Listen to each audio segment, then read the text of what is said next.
भगवान को देखते हैं, हृदय से लगा लेते हैं। उद्धव जी कहते, प्रभु आप रो रहे हैं? अरे आप तो ये रोना धोना दुख सुख से परे हैं, आप क्यों रो रहे हैं? भगवान कहते, मुझे वृंदावन की बहुत याद आ रही है, मुझे मेरी यशोदा मैया की बहुत याद आ रही है, मुझे नंद बाबा की बहुत याद आ रही है। भगवान कहते हैं, अरे उद्धव, अरे मैं जब तक वहां रहा ना, एक सुख नहीं दिया। यशोदा मैया जैसी मैया युगों युगों तक किसी को नहीं मिलेगी। मैं जब तक रहा उनके घर केवल उल्हाने आए, शिकायतें आई। अरे रोजाना कोई ना कोई दरवाजे पर खड़ा रहता, तुम्हारे बेटे ने ये कर दिया, तुम्हारे बेटे ने वो कर दिया। फिर भी उनका प्रेम घटने की बजाय और बढ़ता गया। एक बार मैं गैया चराकर घर थोड़ी देर से लौटा, मेरी माता मुझे हृदय से लगाकर रोने लगी। वो कहती है, कन्हैया तू देर मत किया, तू पास नहीं रहता ना, मेरा हृदय अपनी जगह छोड़ देता है, मुझे बहुत पीड़ा होती है, तू जल्दी आया कर। आज कितने दिन हो गए, मेरी माता कैसे रह रही होगी मेरे बिना। भगवान कहते हैं, नंद बाबा जैसे बाबा किसी को नहीं मिलेंगे। अरे मेरे बाबा जानबूझ के जूतियां नहीं पहनते थे और घर से बाहर जाकर खड़े हो जाते थे। क्यों? क्योंकि उन्हें पता था अभी कृष्ण मेरी जूतियां सर पर लेकर आए और आकर कहेगा, बाबा आपने जूतियां नहीं पहनी ना, जल्दी पहन लो, मैया चिल्लाएगी। और मैं अपने हाथों से अपने बाबा को जूतियां पहनाता था। उद्धव, मैं दावे से कहता हूं, जब से मैं यहां आया हूं ना, मेरे बाबा ने जूतियां नहीं पहनी होगी। अरे उससे ज्यादा दुख तो मैंने उन भोली भाली गोपियों को दिया है। एक बार यशोदा मैया ने मुझसे कहा कि कन्हैया तू उनके यहाँ चोरी क्यों करता है? वो बहुत गरीब है, वो जो माखन दूध दही बेचती है, उनसे जो पैसे आते हैं वो उससे ही भोजन करती है। तो उनकी मटकियां फोड़ता है, जिस दिन चुरा लेता है वो क्या खाएंगी। तो मैं कई दिनों तक चोरी करने नहीं गया। कुछ दिनों बाद वो सब की सब हमारे घर आ गई, आकर कहती है, यशोदा कन्हैया सिर्फ तेरा ही बेटा है क्या? हमारा कुछ नहीं? चोरी करता है तो करने दो, मटकियां फोड़ता है तो फोड़ने दो, पर असल में गरीब तो हम उस दिन हो जाएंगे जिस दिन कन्हैया हमारे घर आना छोड़ देगा। अरे भोजन तो उस दिन नहीं करते जिस दिन वो घर चोरी करने नहीं आता। कभी मत कहना हम गरीब हैं, वो जब तक पास है हमसे ज्यादा अमीर कोई नहीं है।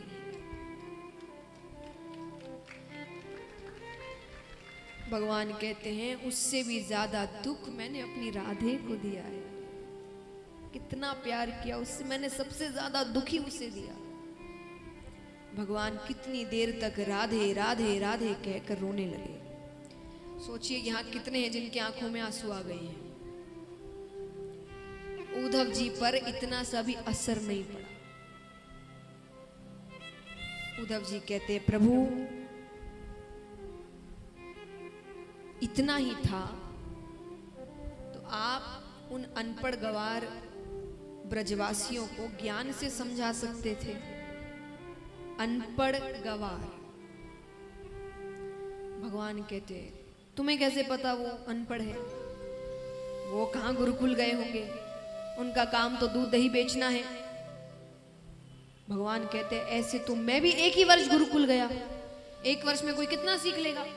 आप बच्चे को क्लास 1 में डालो, वो सीख गया जिंदगी भर। तो भगवान कहते हैं, मैंने एक वर्ष में गुरुकुल मेरा, मैं कितना सीख लूंगा फिर?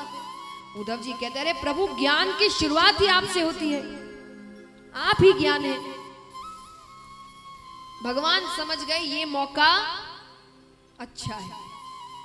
भगवान ने कहा, सही कहा, मैं ना कर सका, मैं ना समझा सका उन्हें, तुम जाओ, तुम ब्रज जाओ, नंद बाबा से मिलो, यशोदा मैया से मिलो, गोपियों से मिलो और उनको समझाओ कि ये रोना धोना प्यार ये सब छोड़े और ज्ञान मार्ग पर चले।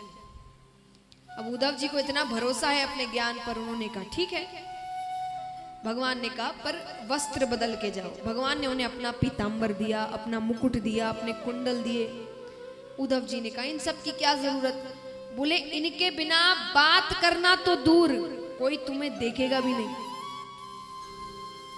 इस वजह से, इन चीजों की वजह से, मेरी सुगंध से उन्हें एक बार के लगेगा मैं आ गया, तो वो आंख उठाकर तुम्हें देखेंगे। ठीक है, जाते हैं, वृंदावन पहुंचते हैं। कुछ गोपियां जा रही थी, उससे कहा ये नंद बाबा का घर कौन सा है? गोपी ने कहा मथुरा से आए हो। तुम्हें कैसे पता? अरे मथुरा वासी पूछते हैं, वरना इस ब्रज में कृष्ण का घर किसी को ना पता हो, ऐसा हो सकता है क्या? गोपियों ने कहा ये जो जल जा रहा है ना नीचे बहता हुआ, इसके साथ साथ जाओ, ये जहां जाकर रुकेगा वो नंद बाबा का घर है। गोपियां कहती है इसको साधारण जल मत समझना, ये जब से तुम हमारे कृष्ण को लेकर गए हो ना, तब से नंद बाबा और यशोदा मैया के जो अश्रु जल बह रहे हैं ना, ये वो जल है।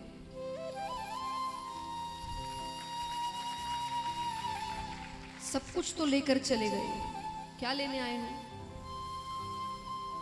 ठीक है, जाते हैं, नंद बाबा के घर पहुंचते हैं, आवाज लगाते हैं नंद बाबा, ओ नंदराय जी। एक साधारण व्यक्ति की आवाज आती है, कौन? अरे मैं उद्धव हूं, कृष्ण का मित्र, उसका संदेश लेकर आया हूं। एक व्यक्ति बाहर आता है, दुबला पतला शरीर, झुर्रियां पड़ गई है, आंखें अंदर तक धसी हुई, कांपती हुई आवाज, कहो मैं नंदराय हूं। भगवान ने सबका हुलिया बताया था, कौन कैसा दिखता है। भगवान ने नंद बाबा को जो हुलिया बताया वो उससे इतना भी मेल नहीं खा रहा। अब देखिए, प्रेम को माने ना माने, पर पिता तो वो भगवान के थे। तो उद्धव जी ने उनके चरण छुए, माफ करना बाबा, मैं आपको पहचान ना सका। अंदर बैठाते हैं,